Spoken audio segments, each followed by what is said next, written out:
WHO के latest report सितंबर 2018 के report का अगर हम माने तो हर 6 में से 1 डेथ का कारण है कैंसर। हो सकता है इस वक्त आपके घर में भी कोई ना कोई कैंसर से जूझ रहा हो, कैंसर से पीड़ित हो। कैंसर क्यों होता है, कैंसर को प्रिवेंट कैसे किया जाए, अगर कैंसर हो ही गया तो उससे पीछा कैसे छुड़ाया जाए, हाउ टू क्योर कैंसर। इस तरह से आपके दिमाग में हजारों सवाल होंगे। आपको जानकर हैरानी होगी 3 ऐसे घरेलू नुस्खे हैं जिनको नोबेल प्राइज मिल चुका है अलग अलग समय पे, जिनकी मदद से कैंसर से आप आजादी पा सकते हैं, कैंसर को क्योर कर सकते हैं। I welcome you to this video mathematics of cancer cure. इस वीडियो में मैं आपको बताऊंगा कैंसर क्या है, उसे प्रिवेंट कैसे कर सकते हैं, और अगर कैंसर हो ही गया how you can cure it with help of 3 Nobel prize winning science, और Nobel prize winning science which you can practise at home. तो उसके लिए मैं यूज करूंगा, मैं मदद लूंगा चेस बोर्ड का। चेस बोर्ड, इसका आविष्कार हुआ था करीब 1500 साल पहले, और आविष्कारक का नाम है सेसिया, एक विद्वान, भारत के बहुत बड़े विद्वान। उनके आविष्कार से खुश होकर राजा ने उनसे पूछा, मांगो, इस आविष्कार के बदले में क्या मांगते हो। सेसिया ने बड़े ही चालाकी से बोला, मुझे सिर्फ गेहूं के कुछ दाने चाहिए। राजा ने बोला, कितने दाने चाहिए। सेसिया ने बोला कि मेरे चेस बोर्ड में 64 स्क्वायर से 64 खाने हैं, हर खाने में दाने रखे जाए। पहले खाने पे पहला एक दाना, अगले खाने पे उससे डबल यानी कि 2 दाने, तीसरे खाने पे उसका भी डबल यानी कि 4 दाने। इस तरह से अगले 64 डेज तक हर दिन एक एक खाने में डबल डबल दाने रखते जाए। That's what I need. राजा को बहुत ही ताज्जुब हुआ कि इतने बड़े आविष्कार के लिए इतना तुच्छ सा एक तोहफा मांग रहे हैं। एनीवे, राजा ने अपने लोगों को बोला कि इनकी ख्वाहिश पूरी की जाए। राजा के लोगों ने, उनके मंत्रियों ने वैसे ही किया कि पहले दिन पहले वाले खाने पे, पहले वाले स्क्वायर पे 1 दाना रख दिया, अगले दिन 2 दाने, अगले दिन, उसके अगले दिन 4 दाने। करते करते जब 8th स्क्वायर तक पहुंचे तो दानों की काउंटिंग होगी 128। अब 128 दाने इतने होते हैं कि वो उतने छोटे से स्क्वायर में नहीं आ सकते। तो राजा ने आदेश दिया, कोई बात नहीं, एक टिफिन में डाल के उस स्क्वायर के पास में रख दो। And by the time second row के आखिरी वाले स्क्वायर पे पहुंचे, 16 स्क्वायर, तो 32,000 के करीब दानों की गिनती होगी।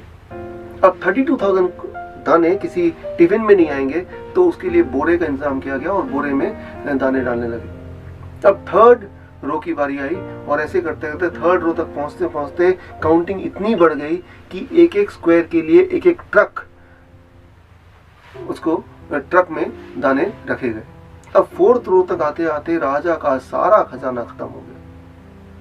अगर मैं आपसे पूछूं टू कट इट शॉर्ट कि 64th स्क्वायर में कितने दाने की काउंटिंग बनेगी, मैंने उसकी कैलकुलेशन की है, और कैलकुलेशन के मुताबिक 64th स्क्वायर में जो नंबर ऑफ ग्रेन्स रखने पड़ेंगे, and that is something like 922337 203685 4775808. This is the number of grains you will need on the 64th square. ये इतने सारे ग्रेन्स, इतने सारे गेहूं के दाने को रखने के लिए कितनी बड़ी जगह की जरूरत पड़ेगी, कितने ट्रक्स की जरूरत पड़ेगी। 20 ट्रक की, 200 ट्रक की, या 2000 ट्रक की, या फिर उससे ज्यादा 20,000, या फिर 2 लाख, या फिर 20 लाख, या 2 करोड़, या 20 करोड़, या 200 crore, actually 2000 crore. These many number of trucks you will need to fill all the grains with this calculation. This is what is called cancer. Cancer is as complex as the number of grains in 64th square, exponential growth, and cancer is as simple as the first row. Actually हम सबके body में cancer cell होते ही हैं। इस वक्त मेरे body में, आपके बॉडी में कैंसर सेल है, और जिनके बॉडी में कैंसर सेल नहीं बनते, they are the one, they die early. Cancer cell are one of the important cells in the body.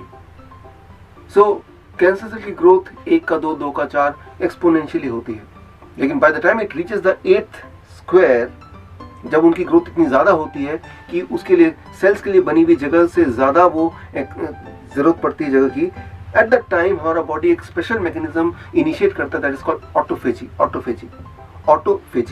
Auto मतलब सेल्फ, फेजी मतलब खाना, अपने आप को खाना। सो हमारा बॉडी क्या करता है, वो कैंसर सेल को खाने लगता है, उसको ब्रेक डाउन करता है, उसके अंदर के न्यूट्रिशन को बॉडी के अदर काम के लिए, बाकी कामों के लिए यूटिलाइज करता है। सो कैंसर सेल एक तरह से हमारी बॉडी को न्यूट्रिशन प्रोवाइड करता है through the mechanism is called autophagy. So the cancer cell plays a very important role in our growth, it plays a very important role in the maintenance of the body, in immunity of the body. So लेकिन कुछ लोगों की body में ये जो autophagy का mechanism है वो स्विच ऑफ हो जाता है। इसका मतलब वो जो ग्रोथ है वो पहले रो से दूसरे रो तीसरे रो ग्रोथ बढ़ता ही जाता है, and that is what is called stage 1 cancer. The second row that can represent stage 1, right, और स्टेज 2, जबकि कैंसर सेल यानी कि ट्यूमर बढ़ रहा है लेकिन अभी एक ही जगह तक सीमित है, दैट इज स्टेज 1 और 2। स्टेज 3 एंड स्टेज 4 क्या होता है कि वो सेल्स इतने बढ़ गए कि वो जगह और काफी नहीं हो रहा है, तो वो सेल्स बाकी पूरे बॉडी में कैंसर सेल फैलने लगे, that is called stage 3 and stage 4। Just like कि वो चेस बोर्ड में जो थर्ड रो था, जो फोर्थ रो था, वो स्टेज 3 और स्टेज 4 को रिप्रेजेंट कर सकते हैं। पूरे बॉडी में कैंसर सेल, पूरे बॉडी में जगह जगह पे tumours, that is what is cancer. So cancer can happen if the autophagy mechanism is switched off in the body. करीब 20% of the world population in their lifetime, sometime their autophagy mechanism gets switched off, and that is the time when they suffer from cancer or some of them die of cancer, right? कोई भी इंसान की मौत cancer से तभी हो सकती है जब कैंसर सेल बढ़ते जा रहे हैं और उसको रोकने के लिए जो मैकेनिज्म है बॉडी का वो बाय चांस स्विच्ड ऑफ है। Most of the people what they do, they go for biopsy, they go for diagnosis like MRI, they go for CT scan, ultrasound, right? जब भी देखा कहीं ट्यूमरस ग्रोथ है तो सबसे पहले बॉडी हमें बताती है by giving pain, और उस पेन के बाद हम डॉक्टर के पास जाते हैं, डॉक्टर बोलता है डायग्नोस करना पड़ेगा। एक इंपॉर्टेंट बात मैं आपको बताता हूँ कि diagnosis causes cancer. Listen carefully, diagnosis causes cancer. एक बात तो तय है कि अगर आपको कहीं पेन हो रहा है तो हो सकता है कि वहां ट्यूमरस ग्रोथ हो, लेकिन हर ट्यूमर कैंसर में कन्वर्ट होगा ये श्योर नहीं है। कई बार ट्यूमर जब एक हद तक बढ़ जाता है तो बॉडी अचानक ऑटोफेजी को ऑन कर देता है और धीरे धीरे वो ट्यूमर हमारे बॉडी में अपने आप ही डिसॉल्व हो जाता है। जिस तरह से आपको पिंपल होते हैं तो पिंपल एक साइज में आने के बाद अपने आप डिसॉल्व हो जाता है, सिमिलरली बॉडी के अंदर भी सिस्ट है, ट्यूमर है, पॉलिप्स है, they grow and most of them they get dissolved on their own, right. So लेकिन कई बार हम में से कुछ लोग पैनिक होकर डॉक्टर के पास जाते हैं, that is called preventive checkup, और डॉक्टर उस ट्यूमर को देखता है। एक इंपॉर्टेंट बात, अगर आप ट्यूमरस ग्रोथ को छेड़ेंगे तो non cancerous cell can get convert into cancerous cell. I will give you one example to make you understand. अब देखिए मैं ग्रेन्स का एग्जांपल लेता हूँ। ये मेरे हाथ में ग्रेन्स हैं और ये ज़्यादा हैं और मेरे हाथ उसको ठीक से उसको मैनेज नहीं कर पा रहे हैं, लेकिन अब अगर मैं ये ग्रेन्स की क्वालिटी क्या है ये इसको समझने के लिए मैं इसको छेड़ूं, और जैसे ही मैं इसको छेड़ूंगा इसमें से कुछ ग्रेन्स मैं निकालने की कोशिश करूंगा, that is what is called biopsy in the body, when the doctor tries to take out some cells to see what is the kind of cell, is it a cancerous or is it a malignant kind of cells or not. So जैसे ही मैं इसको छेड़ने के लिए कुछ grains को निकाल रहा हूँ तो व्हाट इज हैपनिंग, जैसे ही मैं कुछ ग्रेन निकाल रहा हूँ व्हाट इज हैपनिंग, बाकी जो ग्रेन्स हैं वो इधर उधर स्पिल ओवर हो रहे हैं, इधर उधर वो फैल रहे हैं, that is what is called cancer. Tumour और कैंसर सेल में फर्क क्या है कि जब सेल फैलने लगते हैं अलग अलग बॉडी की जगह पे वो डिस्ट्रीब्यूट होने लगते हैं, दैट इज कॉल्ड कैंसरस, वो स्प्रेड होने लगते हैं। लेकिन स्प्रेड होने के लिए इंपॉर्टेंट है कि जब आप उसको छेड़ेंगे, राइट, उसे एक्सरे से छेड़ेंगे, उसे बायोप्सी से छेड़ेंगे, उस पर कट लगाएंगे, सर्जरी करेंगे, that what is cause, that is what is called cancer, a non-tumorous cell getting converted into tumorous cell. So एक सबसे important बात इस स्टेज पे मैं आपको बताना चाहूँगा कि अगर कभी भी आपके बॉडी में कुछ अनयूजुअल हो रहा हो, कोई पेन हो रहा हो, ब्लीडिंग हो रही है, ट्यूमरस ग्रोथ हो, so don't go for diagnosis. हो सकता है वो कैंसर हो सकता है वो ना हो, लेकिन अगर आप डायग्नोसिस करेंगे तो जरूर वो कैंसर में कन्वर्ट हो जाएगा। तो अब हमें क्या करना होगा, आपको फॉलो करना है 3-step protocol, the Nobel Prize winning 3-step protocol, and those 3-step protocol can help you recover from cancer. So इसमें step 1, this step 1 is inspired from the Nobel Prize winning science 1998, that is Louis Ignarro. उन्होंने 1998 में ये साबित किया था कि अगर आपके बॉडी में नाइट्रिक ऑक्साइड की प्रोडक्शन बढ़ जाए तो कैंसर सेल वहीं रिस्ट्रिक्ट हो जाते हैं, वो और नहीं ग्रो करते, वो और फैल नहीं सकते in the presence of nitric oxide. So अब एक सवाल ये है कि हम क्या करें कि हमारी बॉडी में बहुत सारे नाइट्रिक ऑक्साइड प्रोड्यूस हो। बड़ा आसान उसका जवाब है, very easy answer, and that is you have to change the diet. I got the inspiration from a biggest ever study on nutrition and human disease connection. That study is called China study. दुनिया की सबसे बड़ी study human disease and nutrition के बीच का connection को understand करने के लिए उस स्टडी का नाम है चाइना स्टडी। इसको बेस बनाते हुए I created a diet, I call it a DIP diet. If you can be on DIP diet, the diet can help you produce immense amount of nitric oxide, और अगर आपकी body में nitric oxide की production बढ़ जाती है सो cancer cell वहीं restrict हो जाएंगे, वो और नहीं बढ़ेंगे। सो DIP डाइट क्या है? That is step 1 of the 3 step protocol, and this first step is, as I told you, is inspired from the Nobel prize winning science 1998। So the first step, the DIP diet. DIP diet 3 phases में। Phase 1, till 12 noon you have to be only on fruits, 3 to 4 kind of fruits of your choice। किसी भी तरह का fruit जो कि आपको seasonally मिल रहा है, वो केला हो सकता है, आम हो सकता है, पपीता हो सकता है, सेब हो सकता है, any fruit, 3 to 4 fruits of your choice, and make it in accordance to your body weight। Let's say my body weight is 70 kg, 17 to 10, 700 grams or more of 3 to 4 kind of fruits, and that becomes your food till 12 noon। 12 बजे तक सिर्फ और सिर्फ आपको फल खाने हैं। कितना फल? आपके body weight into 10, that many grams. कौन से फल? जो भी फल आपको पसंद हो, जो भी फल आपको इजीली मिल रहा हो वो ले सकते हैं, लेकिन कुछ और नहीं खाना है। No bread, no biscuit, no chai, no roti, no parathe, only and only fruit, fruit and fruit. एक बार खाएं, 2 बार खाएं, 10 बार खाएं, बट खाना सिर्फ फ्रूट है 12 बजे तक। That is phase 1 of the DIP diet. Phase 2, that is lunch and dinner. जब भी आप लंच एंड डिनर के लिए बैठेंगे, always sit with 2 plates, plate 1 end plate 2। Plate 1 जो है that is vegetables. Choose any 3 to 4 kind of vegetable which you think you can eat in raw or which you think you can eat in steamed form। Tomato, cucumber, radish, carrot, किसी भी तरह का vegetable आपको choose करना है। ऐसे vegetable जो आप कच्चा खा सके या फिर थोड़ा बहुत स्टीम करके खा सके। सो ऐसे 3 to 4 kind of vegetable you have to choose। कितना लेना है that is very important, according to your body weight. For example my body weight is 70 kg into 5, that is 350 grams of or more grams of 3 to 4 kind of vegetable in raw form। that become plate 1।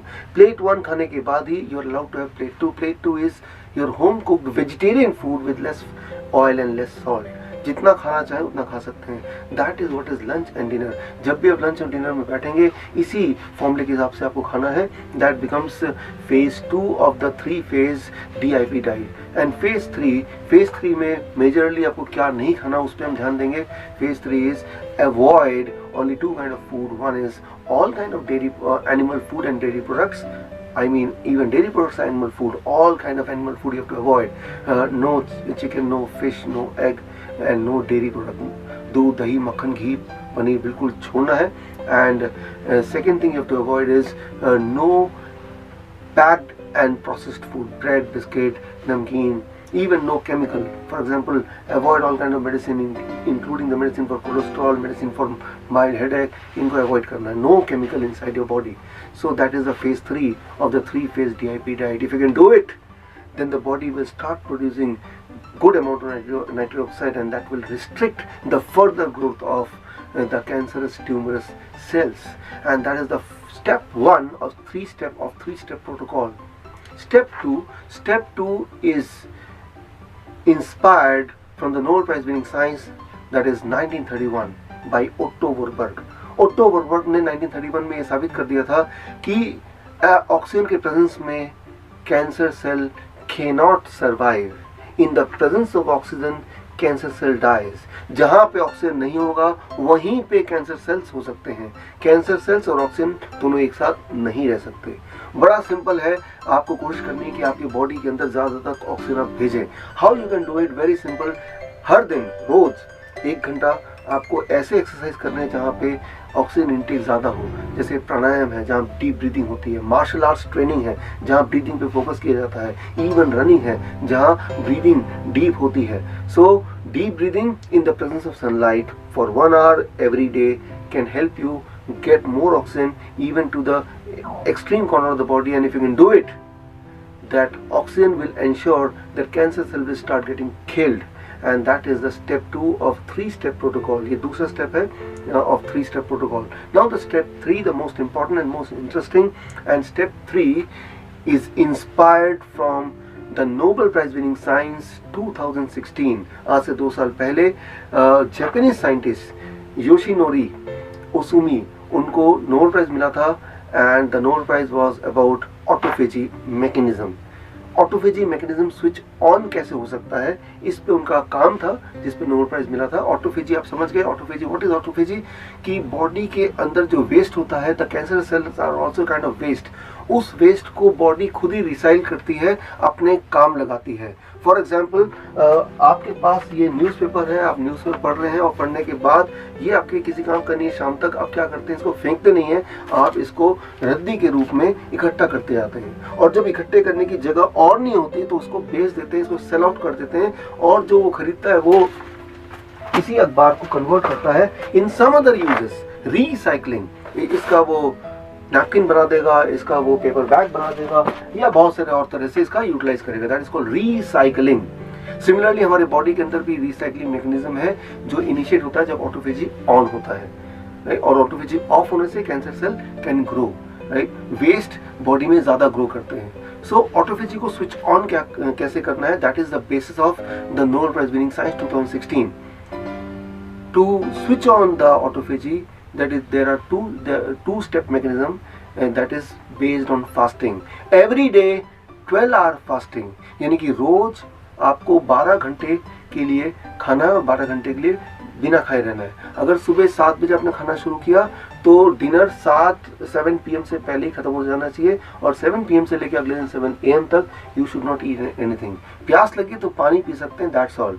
So that is the daily 12 hour fasting and weekly 24 hour fasting. हफ्ते में एक दिन choose कर लीजिए जिस दिन आप सिर्फ पानी पे रहेंगे, कुछ भी नहीं खाएंगे। सो जब आप अपने बॉडी को न्यूट्रिशन नहीं देते हैं, उस दौरान, उस फास्टिंग के दौरान बॉडी क्या करता है कि ग्रोथ वाले जो चीजें हैं उनको रोक देता है। Cancer cells are all about growing further, so body stops giving nutrition to anything which is growing, number one, and body utilize all the energy inside, especially the cancer cell, into maintenance, into immunity. So that is something wonderful. यानी कि एक तरफ तो growth restrict हो रहा है, दूसरी तरफ उसी कैंसर सेल को ब्रेक डाउन करके मेंटेनेंस और इम्यूनिटी के लिए यूज किया जा रहा है। That is what is called autophagy mechanism. So this becomes the third step of 3-step cancer cure protocol. So step 1, step 2 and step 3. Step 1 is basically the DIP diet, and step 2 that is basically getting oxygen inside through exercise and sunlight, and step 3, the most important, that is autophagy mechanism को reinitiate करना, that is by doing a daily 12 hour fasting and weekly once in a week 24 hour fasting. If you can do it for next 6 months, you can be out of the cancer. आप cancer से cure हो सकते हैं, ठीक हो सकते हैं। It takes about 6 months time to recover from stage 1 cancer, stage 2 cancer. लेकिन अगर आप स्टेज 3 कैंसर के पेशेंट हैं, स्टेज 4 कैंसर के पेशेंट हैं, तो आपको DIP डाइट को थोड़ा मॉडिफाई करना है। If you are a patient of stage 3, then you have to modify DIP diet. How to modify? Only 2 steps. Step 1, the plate 2, the cooked food which you are taking along with the raw food, the plate 2 दिन में 2 में से 1 बार ही लेना allowed है। Plate 2 अगर आपने lunch में ले लिया तो डिनर में नहीं लेंगे, और डिनर में ले लिया तो लंच में नहीं लेंगे। Only once in a day you can consume plate 2, number 1। Number 2, every day in lunch and dinner along with plate 1 add 3 to 4 kind of green leaves, 3 से 4 तरह के हरे पत्ते जो आप खा सकें। मूली के पत्ते, पुदीने के पत्ते, धनिया के पत्ते, पान के पत्ते, पालक के पत्ते, इतने सारे तरह के पत्ते हो, तो उनमें से कोई भी 3-4 तरह के पत्ते ले लीजिए, और ये पत्ते अपने खाने का पार्ट बनाइए, लंच का पार्ट बनाइए, डिनर का पार्ट बनाइए। इंपॉर्टेंट है कि क्वांटिटी कितना ले रहे हैं, that depends on your body weight. My body weight is say 70 kg, that means in lunch I have to take 70 grams of green leaves, and in dinner I have to take 70 grams of green leaf. In total 140 grams of green leaf in the whole day. तो एक चीज आपने minus कर दिया, that is plate 2 only once a day, और एक चीज add कर दिया, that is green leaves 2 times a day, lunch and dinner both, and that becomes the diet of stage 3 cancer patient. लेकिन अगर आप स्टेज 4 कैंसर पेशेंट हैं तो इसमें भी कुछ और एडिशन करना है, that is you add green and red juices. Stage 3 वाला जो सारा डाइट रहेगा, लेकिन एक एडिशन होगा, that is red and green juices. Green juice means पालक का जूस, रेड जूस मतलब बीटरूट का जूस, टमाटर का जूस। रोज 250 ml आपको शाम को ग्रीन जूस सिप करके या रेड जूस सिप करके पीना है, and that becomes the diet for stage 4 cancer patient. Stage 4 cancer patient के लिए वन मोर एडवाइस कि 1 महीने तक, अगले 1 महीने तक जो प्लेट 2 है उसको पूरी तरह छोड़ दें, बिल्कुल भी। This means no cook food at all. 1 महीने के बाद then you can start cook food like stage 3 patient, because इतना ही टाइम लगता है स्टेज 4 को स्टेज 3 तक पहुंचने में, राइट। And once you are in stage 3 for 3 months you are allowed to eat plate 2 only once a day, and after 3 months now you can eat plate 2 times a day। धीरे धीरे cancer के sales कम होते जाएंगे, धीरे धीरे tumour की growth कम होती जाएगी, वो डिजॉल्व होते जाएंगे, and full recovery may take about 6 to 9 months time। So this is a perfect way to recover from cancer। Remember, cancer is not a disease, it is something which is very common in all of us। It is a normal mechanism of the body. Only when it is uncontrollable, then sometimes some people may die of it, but at that time you have to initiate those mechanisms of the body which can help you to recover from cancer, right? So now you have understood what is cancer, cancer क्या है, cancer क्यों होता है, और cancer से बाहर कैसे निकले, कितना समय लगता है क्योर होने में। मैंने देखा कि मेरे ज़्यादातर patient, those who follow this kind of protocol, they take about 6 to 9 months to recover completely. हमारी इच्छा है कि आप ठीक रहें। All the best. Thank you. जय हिंद।